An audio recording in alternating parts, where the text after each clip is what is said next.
అక్కడ క్రౌంచ పక్షులని వేటగాడు చంపటం, దాన్ని చూసి మా నిషాద ప్రతిష్టాంతం అని ఒక శ్లోకం చదవటం, అయ్యో నేను శాపాన్ని ఇచ్చానని బాధపడుతూ ఉంటే బ్రహ్మగారు శాపం కాదు నాయన, భగవంతుడికి నువ్వు చేసిన మంగళాశాసనాన్ని దానికి యూనో నిగూఢమైన అర్థాన్ని చెప్పటం, ఇలా అంతా చెప్పి నువ్వు రాయి, నువ్వు చెప్పే దాంట్లో అనృతం ఉండదు, అబద్ధం ఉండదు, ఎవడు ఏ మాట మాట్లాడినా ఏ హావభావం చేసినా బయటికి చెప్పినదైనా బయటికి చెప్పనిదైనా అంతా నీకు తెలిసిపోతుంది.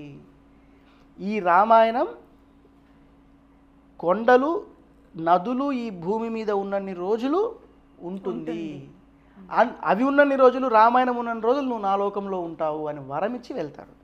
వెళ్ళిన తర్వాత ఆయన బ్రహ్మగారు రాయమన్నారు, నేను రాయాలని చెప్పి ఏమేం జరిగింది అని ఆలోచిస్తూ ఒక సమరీ రాసుకుంటారు ఆయన.